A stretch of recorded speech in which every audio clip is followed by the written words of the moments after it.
Diyos? Amen. Amen. Pero, dito lang yan, no? Pero pagdating sa kanyang, paano ba natin mamahalin ng Diyos? Paano, ano ang katibayan mo na mahal mo ang Diyos?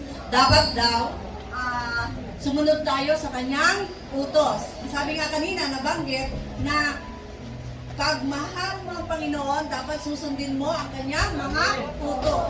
Ang utos ng ating Panginoon ay we have to bring our tithes into our storehouse so that they will have food sa storehouse ng ating Panginoon.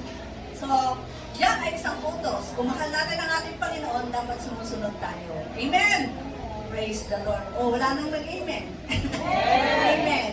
So, ang pagbibigay ay ito ay utos ng ating Panginoon para tayo ay giginhawa. Hindi lang ito utos na parang inutusan tayo kasi ang lahat ng blessings ng ating natatanggap ay galing din sa Kanya. Amen? Siya ang nagbigay ng lahat yung ating source of living, ating buhay, ating hininga, lahat yan sa Kanya. Ating magandang trabaho, siya ang nagbigay yan at nararapat lamang na tayo ay magbalik sa ating Panginoon. Amen! Purihin natin ang Diyos at handa na pagbuwa tayong magbigay. Amen! Okay. Taas natin ang ating lahat. Nabigyan na ba lahat ng sobre at ito? At itaas po natin ang ating mga bibigay sa ating Panginoon. Oh, hallelujah, hallelujah. Pag-pray po natin. Praise the Lord, hallelujah, oh God. Thank you, Lord, so much, Panginoon, sa lahat ng mga biyaya na binibigay ko sa amin. Alam mo, Lord, ikaw lang talaga ang source at ikaw ang lahat. Bago mo kami nilalang, pinubide mo na ang lahat sa amin. Salamat po, Panginoon. Napakadakila mo.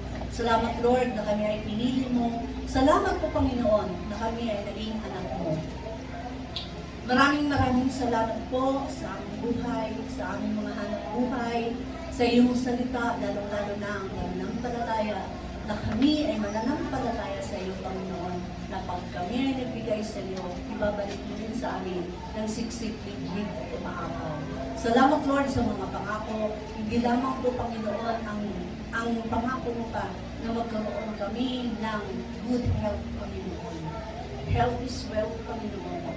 Dahil kung kami ay may sakit, kami gagastos ng malaki at hindi kami makakaipon at hindi kami, Panginoon, makakapagbigay sa iyo. Pero ang hangad mo sa aming Panginoon ay laging magandang kalusugan upang kami, Panginoon, ay magkaroon, Lord, ng aming sapat na pananampalataya sa iyo.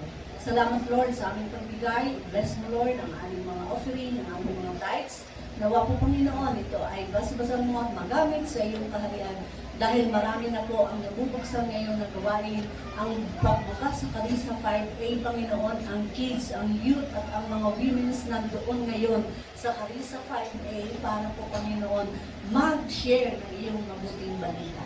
Salamat po, Panginoon, na way magamit itong lahat, Panginoon, na bless mo lahat, Lord, ang mga taga-HMI, ang mga wala pang trabaho, bigyan niyo po upang sa susunod sa kanila makapagbigay at ang lahat po, Panginoon, na may hanap buhay, ingatan mo at lalo mo silang pagpalain. Thank you, Lord. This is our prayer in Jesus' name. Amen. Tayo po lahat ay magbigay at makinig muna tayo sa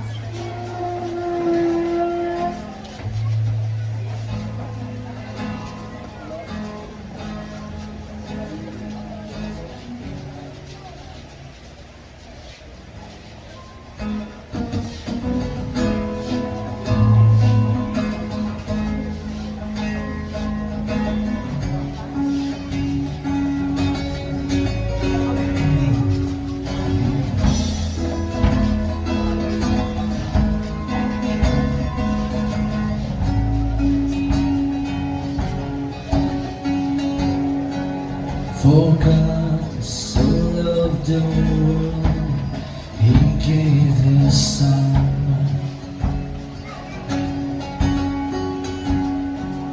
to bear the weight of sin.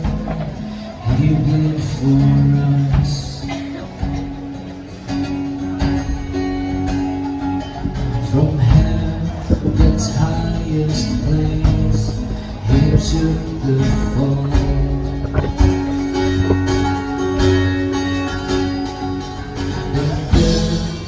is just one life laid out for all.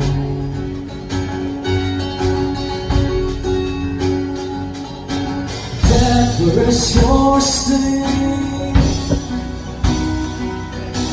Grave, where is your victory? He's still alive, he's still alive, he's risen.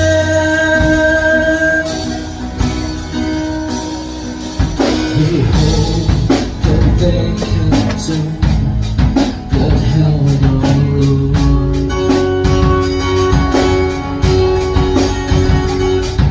Every day become the stage for heaven's glory.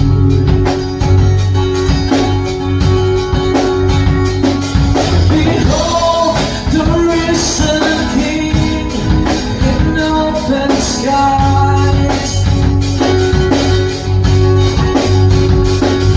He is the resurrection, he is still alive.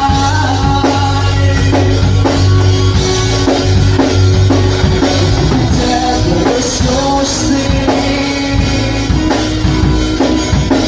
Grave is where your victory is alive, it's alive, it's risen. Oh, death, where is your sting? Grave is where your victory is still alive, it's still alive, it's risen.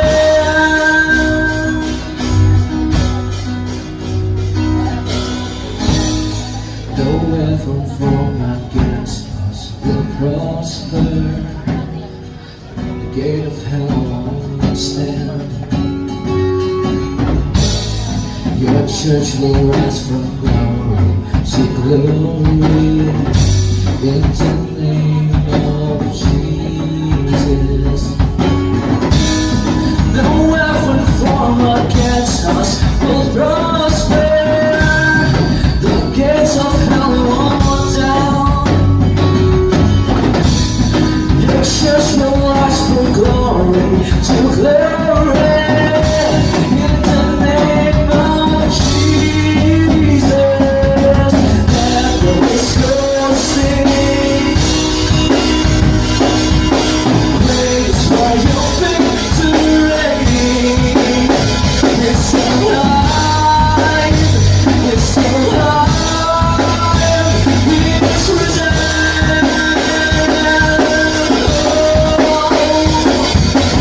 Never is your sin. Praise for your victory. It's alive, it's alive, it's risen.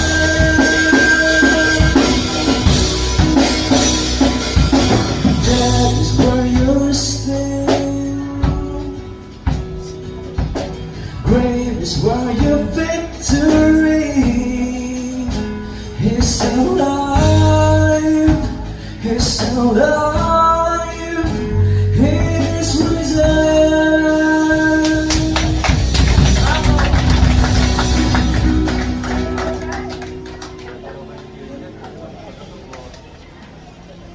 Thank you, Music Team, para po sa inyong special number. At ngayon po, pwede na po bang tumayong lahat para po sa ating Psalm 91 recital.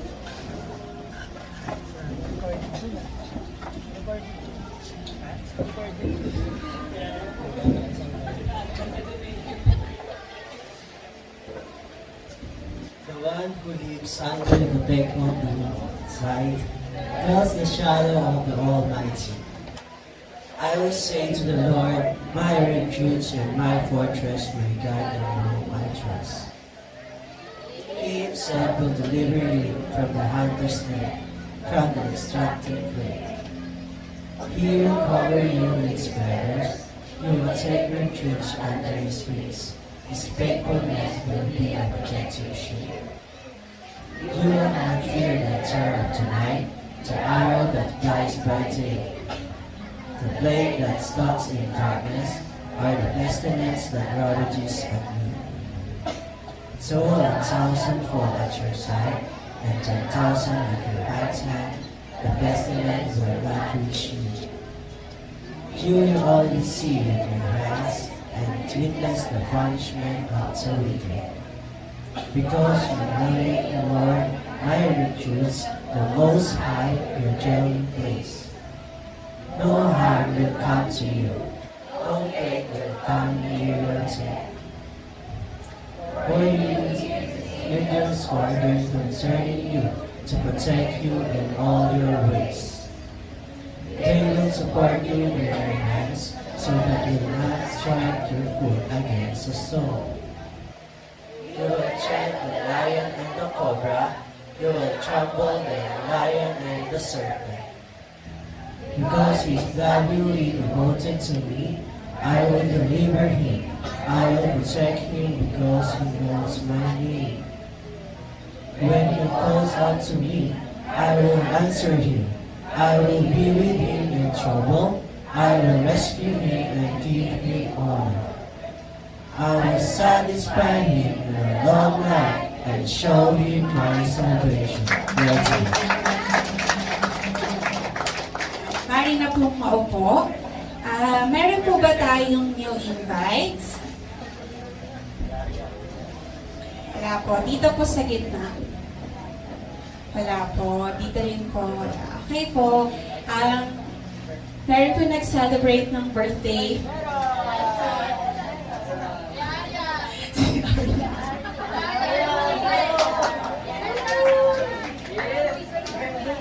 Yes. Next. Si Kuya Louie nung September 9. Tapos si Brother Aryan yung pinaka-recent is yung 13. Nung Friday. Ha? Kasi Elisha naman ngayon. Oh. Okay, so pagpe-pray po natin yung ating mga birthday celebrants. Si Kuya Louie ulit. Yeah. Napag-pray na po ito ng last Sunday, pero opo. Kasi Brother Aryan, kasi nung Friday. Tsaka si Elisha. Kailan si Elisha? September 15. Ayun.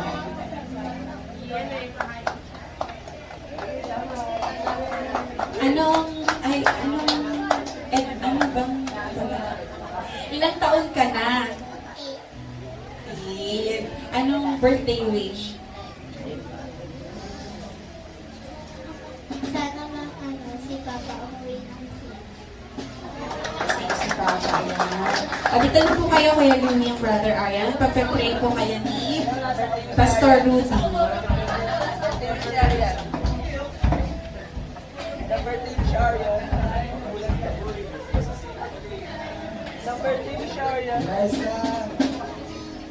Eliza, kalala mo?